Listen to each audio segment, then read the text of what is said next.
When someone vanishes without a trace, we assume the worst. We search, we mourn, and eventually we give up. But what happens when a ghost walks back through the front door? Today, we're covering 10 of the most shocking and disturbing cases of people who disappeared, only to reappear years later. Case 1. Vasil Gorgos. Imagine a quiet Sunday evening in a small Romanian village. The only sounds are dogs barking down the lane and a tractor coughing to a stop in the field next door. Then, out of nowhere, a car you've never seen before pulls up to your gate. An old man, older than time itself, is helped out of the back seat. Before anyone can call out, the car floors it and vanishes. You walk to the gate to see who this lost stranger is. Then you go pale, because the old man is your father-in-law, who has been dead, as far as you knew, for 30 years. This is the story of Vasil Gorgos. It's the summer of 1991. Vasil is a 63-year-old cattle merchant in the village of Buhoci, Romania. He's a creature of habit. No debts, no enemies, no secret second life. On the day in question, he buys a round-trip train ticket to Ploiești for a routine livestock transaction. He says goodbye to his family and walks out the door. He never comes back. The family panics immediately. The police find nothing. No accident, no witness, no body. It's as if he stepped onto that train and stepped off the edge of the earth. The investigation runs cold within months. 30 years pass. His wife ages. His children become middle-aged. The world changes around them. The internet arrives, smartphones arrive, Romania joins the EU. And through it all, every so often, someone in the family lights a candle for the old man who got on the train. Then comes Sunday, August 29th, 2021. A car pulls up to the Gorgos house. An extremely old, disoriented man is helped out. The car speeds away. Vasile's daughter-in-law walks to the gate and nearly collapses. It's him. He's now 93 years old, but it's unmistakably Vasile Gorgos standing at his own front gate. Here's where it gets disturbing. He was wearing the exact same clothes he had on the day he disappeared in 1991. Preserved, clean, intact. In his pocket was his original round-trip train ticket, 30 years old, folded neatly. Doctors examined him. He was in remarkably good health, cognitively intact, except for one gap. When his family asked where he'd been for 3 decades, he gave a one-word answer. Acasa. At home. He genuinely believed he'd only been away a few days. The entire span from 1991 to 2021 was a complete void. Whoever dropped him off never knocked. They never left a name. They just set him down and disappeared. Some investigators suspect he was abducted and used as forced labor for 30 years until he was too old to work. Then his captors simply drove him home, returning him like a tool to its toolbox. We will never know, because Vasil, the only person who could tell us, genuinely doesn't remember. Case 2. Holly Marie. She is the only living witness to what happened to her parents. Let's go back. It's 1980. Dean Klaus, 21, and his teenage wife Tina, 17, have a baby girl, Holly. They move to Texas for a construction job. Letters fly home to Florida constantly. Then, in late October, the letters stop. Dean's mother gets a call from a woman calling herself Sister Susan. She says Dean and Tina have voluntarily joined a religious group, the Christ family, and want to cut ties. Oh, and they have Dean's car, which they'd be willing to return for a fee. The family meets 3 roped women in Florida who hand over the car. Police question them but can't do anything. Adults can join cults. The family assumes Dean and Tina have been brainwashed. They pray they'll come home. They never do. Because months earlier, in January 1981, a man walking his dog in the woods of Harris County, Texas, found human remains. 2 bodies. A young man with blunt force trauma. A young woman asphyxiated. No IDs.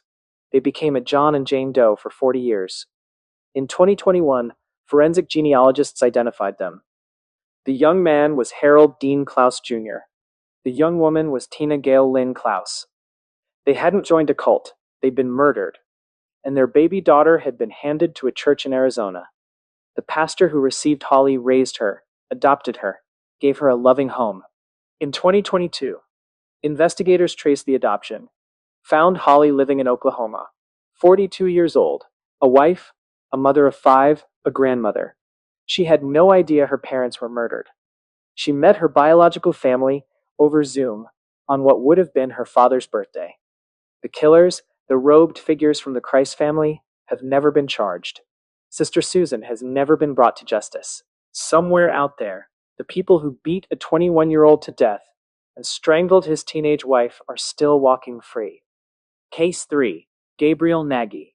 A man calls his wife on a Sydney summer afternoon in 1987. He tells her he's wrapping up at the office and heading home for lunch. She sets the table. He never comes home.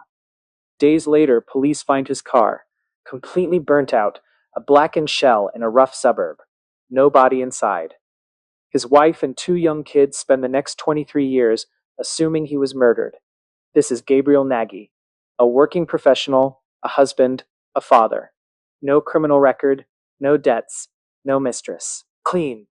In 2010, with a coronial inquest just 2 weeks away, a cold case detective runs his name through the Medicare database. It comes back hot. Someone with Gabriel's name has been actively accessing medical care in Mackay, Queensland, over 1,000 miles north. She finds him alive. He'd been living as a transient, sleeping rough, taking odd jobs. He had no idea who he was. No memory of a wife, no memory of kids, no memory of Sydney. He had a severe brain injury, traumatic dissociative amnesia. The man she found was, in every psychological sense, a different person. Here's the question that haunts the case. If Gabriel just had a medical episode and wandered off, who burned his car? Amnesia doesn't torch vehicles. Either he did it himself in some violently confused act before his brain went dark, or someone attacked him, struck him hard enough to shatter his memory, took his car, and burned it to destroy the evidence. Gabriel survived. His attackers thought they were torching the car of a dead man. He reunited with his family, but the man getting off that plane wasn't the man who had walked out of his office in 1987. He didn't remember them. The damage was permanent. The question of who set fire to that car was never answered. Case 4. Lawrence Bader. A man rents a small fishing boat on Lake Erie on May 15, 1957. The Coast Guard has issued severe storm warnings. He goes anyway. The boat washes ashore, empty. His wife, 5 months pregnant with their 4th child, is told survival was impossible. She eventually declares him dead, cashes in a life insurance policy that wipes out his mountain of debt. Life moves on. 8 years later, a woman from Akron, Ohio is visiting Omaha, Nebraska. She turns on the TV. A flamboyant sports director is on screen, wearing a black eye patch, working the crowd. She drops her bag. She's 100% certain the television star is Lawrence Bader. This is Lawrence Joseph Bader. He was drowning in debt. The IRS circling. His life insurance policy freshly increased, right before he vanished. 4 days after the storm, a man calling himself John Fritz Johnson walked into an Omaha bar. He became a TV sports director, drove a converted hearse, remarried, had more kids. He was broadcasting his face to thousands every night. When confronted, he claimed no memory of being Lawrence Bader. He had a tumor behind his eye, removed in 1964. Medical experts theorized it may have been pressing on his brain since 1957, causing a dissociative fugue, or he was a brilliant con artist. Fingerprints confirmed the match. The fallout was catastrophic. His first wife had to repay the insurance and survivor benefits, plunging her back into financial ruin. His second marriage was nullified due to bigamy. He died of cancer in 1966, still insisting he was Fritz, taking the truth to his grave. Case 5. Michelle Whitaker. It's 2008. A woman in Oregon is watching a true crime show about brutal murders in South Carolina. Women vanishing from truck stops along Interstate 85. Then the show puts up a photograph of a presumed victim, still missing, believed killed by a serial killer. The woman in Oregon sits up slowly. She's looking at her neighbor, the woman the FBI has been searching for since 2002. And she lives across the street. This is Michelle Whitaker. In August 2002, she was 33, struggling with alcohol, working at a Waffle House, the exact same restaurant where another woman had vanished, a suspected victim of the serial killer Jonathan Vick. Michelle had a huge fight with her mother and hitchhiked to a truck stop. She vanished. Police assumed the worst. Her mother spent 6 years mourning her, believing she'd been murdered. But Michelle hadn't been murdered. She'd simply walked away. She took a bus to Oregon, lived cash only, built a quiet life. She had no clue her face was on missing posters. No clue her mother was lighting candles. No clue a serial killer was being credited with her disappearance. She'd been told by her family she wasn't wanted, and she believed it. Her neighbor recognized her on TV and called the tip line. When authorities knocked on the door, Michelle answered, healthy and alive. The massive homicide investigation collapsed. Jonathan Vick was cleared of her case, but Michelle's mother had to grieve a loss that never happened and rebuild a relationship with a daughter who had chosen to disappear. Case 6. Julian Hernandez, an 18-year-old honor student, sits in his high school guidance counselor's office in Cleveland, Ohio. He's filled out his FAFSA, the college financial aid application. It keeps kicking back an error. His social security number doesn't match. 2 days later, she tells him his name isn't what he thinks it is. His mother hasn't abandoned him. He's been a missing child on the FBI's radar since he was 5 years old. He accidentally solved his own kidnapping by filling out a college form. Back in August 2002, 5-year-old Julian Hernandez was taken by his non-custodial father, Bobby Hernandez. Bobby left a note, emptied his bank accounts, and vanished with the boy. Julian's mother worked with the FBI, chased leads, lived 13 years of crushing uncertainty. Bobby changed his name, obtained fraudulent ID, enrolled Julian in Cleveland schools under a new name, JJ. He told the boy his mother had abandoned him. Julian grew up believing that lie. He thrived, honor roll, near perfect ACT score, dreams of Ohio State. His father raised an exceptional child, all while committing a federal crime. The FAFSA form triggered the alert. The FBI confirmed the match. Bobby was arrested and charged. Julian testified for the defense, asking for mercy. He said, "Even if other people can't, I forgive him. The time I've spent with him is the only time I've truly felt at home and at peace." The judge sentenced Bobby to 4 years. Julian's biological mother got back an 18-year-old stranger who had been told his entire life that she threw him away. Case 7. Tamara Milograd. Imagine searching for your sister for 44 years. Then, someone finally hands you the answer, a grave with the wrong name on it, in a town you've never been to. The woman buried inside has been dead since 1976. Tamara Milograd was 15 when she walked out of her Melbourne home on September 18, 1971.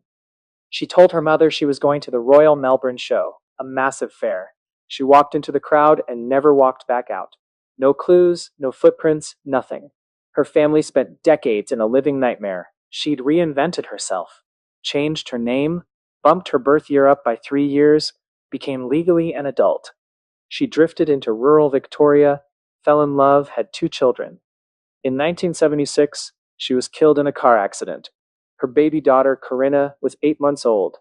Nobody in that small country town knew the woman they buried wasn't really Pauline Russell. In 2015, Corinna, now in her 30s, was browsing the Australian Federal Police's missing persons website. She clicked a profile. Tamara Milograd, vanished 1971, Russian heritage, birthday March 6th, father's name Alexander. The face on the screen looked almost exactly like her own. DNA confirmed it. Pauline Russell and Tamara Milograd were the same person. Tamara's mother was 90 when she learned her daughter had been dead since 1976. But she also learned she had a granddaughter and great-grandchildren, a whole secret branch of the family tree. The only question that mattered, why did she go, remains unanswered. The only person who knew is buried under the wrong name. Case 8. Denise Bolser. January 17, 1985. Raymond, New Hampshire. A 24-year-old bookkeeper named Denise Bolser vanishes. Her husband comes home to a typed note. "We've got your wife." In the snow outside, a single set of footprints leads away, and then stops. Days later, Her husband's truck is found at Logan Airport. Inside, Demise's social security card, birth certificate, all her ID laid out neatly on the seat. For 17 years, her parents believed she'd been kidnapped and murdered. Helicopters searched, police investigated, the FBI got involved.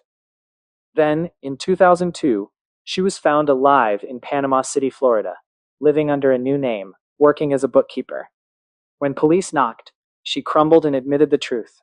She'd staged her own kidnapping. Her boss, a businessman, had forced her to embezzle money, then threatened to kill her and her family if she talked. She felt trapped.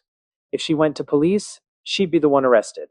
So she walked into the snow, abandoned her identity, and started over. Her parents got her back, but they'd lost 17 years.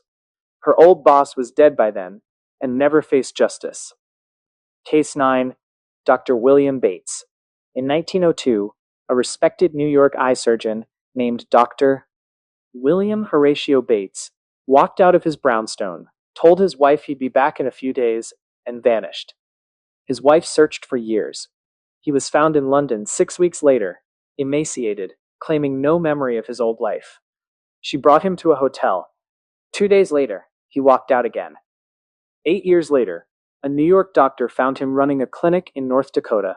He eventually returned to New York, conveniently regained his memory, and became famous for the controversial Bates method, claiming you could cure poor eyesight without glasses.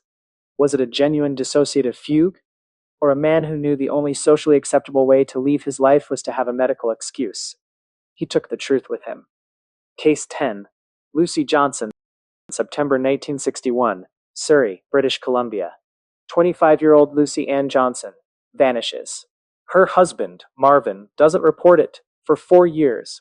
When police finally ask, they immediately suspect him. They dig up his backyard looking for a body. They find nothing. For 50 years, the RCMP believed Marvin killed his wife. In 2013, Lucy's daughter Linda, now in her 50s, placed a newspaper ad in the Yukon with a photo of her mother. A woman in Whitehorse called. That face was sitting at her dinner table. It was her mother. Lucy was alive, 77 years old. She'd left because Marvin was abusive. She tried to take the kids, but he said, "You're not taking the kids." So she ran north, alone, all the way to the Yukon.